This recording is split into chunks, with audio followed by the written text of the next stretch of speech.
নমস্কার বন্ধুরা, আপনাদের প্রত্যেককে ওয়েলকাম বাংলার খবর ইউটিউব চ্যানেলে।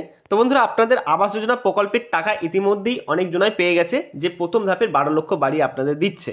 তো আপনাদের বাড়ি দেওয়ার পর দেখা যাচ্ছে যে বাজারে যে আপনাদের নির্মাণ সামগ্রিক রয়েছে, অর্থাৎ ইট, পাথর, বালি, সিমেন্ট এবং লেবার মিস্ত্রি, প্রতিটার দাম সবাই দ্বিগুণ করে দিচ্ছে। যার ফলে এই দেখা যাচ্ছে যে আপনাদের যে টোটাল 1,20,000 টাকা দিচ্ছে, এই 1,20,000 টাকায় কিছুই এসে যাচ্ছে না। তাই এই বাজার দর যাতে নিয়ন্ত্রণ করা যায়, অর্থাৎ যেটা সিমেন্টের দাম সেটাই যেন গ্রাহকরা পেতে পারেন, এবং যেটা মজুরির দাম সেটাই যেন মজুরিরা পেতে পারেন, এবং যারা উপভোক্তা এই আবাস যোজনা তারাও যেন এই মজুরি দিতে পারেন। তো সেই নিয়ে কিছুদিন আগেই রাজ্যের তরফ থেকে একটি প্রশাসনিক বৈঠক হয়ে একটি বোর্ড গঠন করে দেওয়া হয়েছিল, এবং প্রত্যেকটা বিডিও অফিসের ভিডিও দেখারে কিন্তু এটা নির্দেশও দেওয়া হয়েছিল যাতে কোনো রকম এই ধরনের কাণ্ড না ঘটায়। যারা এই ধরনের কাণ্ডের সঙ্গে যদি যুক্ত হয় তাহলে তাদের শাস্তি দেওয়ারও নির্দেশ দিয়েছিল। তো সেই মোতাবেক কিন্তু কাজ শুরু করে দিল রাজ্য সরকার। তো রাজ্য সরকারের তরফ থেকে যে টিম বিডিও অফিসের দ্বারা বা বিডিওদের দ্বারা তৈরি করা হয়েছিল, তারা এইবার এই ভিজিটিং কাজ শুরু করে দিল। দেখুন, শুরু আবাসের 12 লক্ষ বাড়ির কাজ, নির্মাণ সামগ্রিক দাম বাড়ার আশঙ্কা, নজরদারিতে বিডিওরা। তো এই খবরটা এই চ্যানেলেই প্রথম আপনাদের ঘরে আমি অনেক আগেই দিয়েছিলাম, বাট এর ফলটা এখন আপনারা দেখতে পাচ্ছেন। এই খবরটা একদম 100% রাইট ছিল। যাই হোক, দেখুন, বাংলা বাড়ি প্রকল্পের 12 লক্ষ উপভোক্তার ব্যাংক অ্যাকাউন্টে ঢুকে গেছে প্রথম কিস্তির 60,000 টাকা। এখানে আমি একটা কথা বলি যে আপনাদের মধ্যে অনেকে কিন্তু এখনো টাকা ঢোকেনি, এখনো অনেকেরই টাকা ঢোকেনি। প্রায় দেখা যাচ্ছে আপনাদের এখনো মোটামুটি 2 লক্ষ মতন জন বাকি রয়েছে এই টাকা ঢোকার ব্যাপারে। তো তারা কবে টাকা পাবেন? দেখুন, আপনার যদি লিস্টে নাম থাকে আপনি টাকা পাবেন, এই নিয়ে আপনার কোনো রকম দ্বিমত নেই বা আপনাকে চিন্তা করার কোনো প্রয়োজন নেই। তবে আপনার হয়তো কোনো সমস্যা দেখা দিচ্ছে যার কারণে আপনার টাকাটা আসছে না।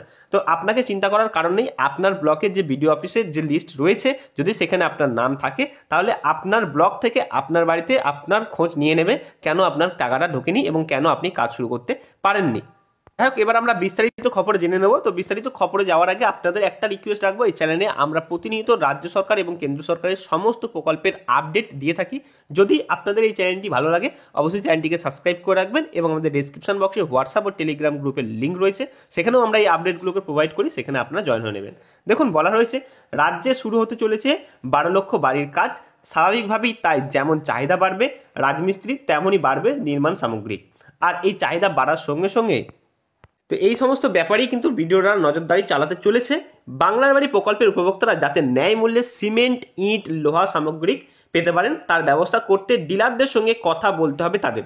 এটা শুধুমাত্র একটি ব্লকের নয়, রাজ্যের যতগুলি ব্লক রয়েছে প্রতিটা ব্লকেই কিন্তু রাজ্যের মুখ্যমন্ত্রী মমতা বন্দ্যোপাধ্যায় এই নির্দেশ ভিডিও ঘাটে দিয়েছে। তারপর দেখুন, নির্মাণ সামগ্রিক সরবরাহের কাঁচামাল ঠিক থাকে তা দেখতে হবে। এদিকে কাজের তদারকিতে জেলায় জেলায় প্রশাসনিক কর্তাদের বৈঠক করতে বলেছেন পঞ্চায়েত মন্ত্রী প্রদীপ মজুমদার। বৃহস্পতিবার মুর্শিদাবাদ এবং নদিয়া জেলার বৈঠক করেন তিনি। এইভাবে কিভাবে তারা বাড়ি বানাবেন বা তার কাজ করবেন নিয়ে তিনি জেলা শাসকদের সঙ্গে বৈঠকও করেন।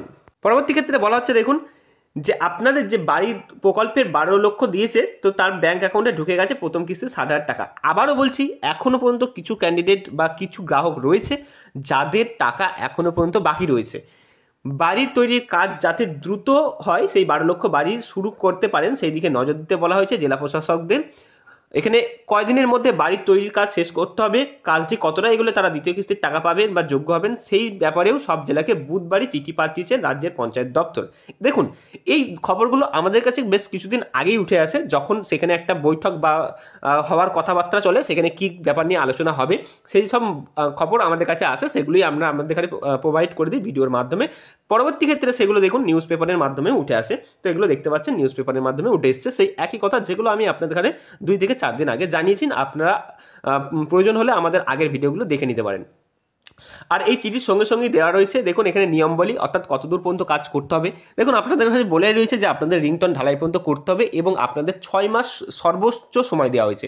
3 থেকে 6 মাসের মধ্যে আপনাদের কিন্তু দ্বিতীয় কিস্তির কাজটি কমপ্লিট, টাকা পাওয়ার জন্য প্রথম কিস্তির যে টাকা পেয়েছেন সেই কাজটি কমপ্লিট করে ফেলতে হবে, তারপরেই কিন্তু আপনারা দ্বিতীয় কিস্তির টাকা পাবেন। তো বলা রয়েছে সেটাই। দেখুন, এখন নতুন করে আর কিছু বলার নেই এগুলোতে।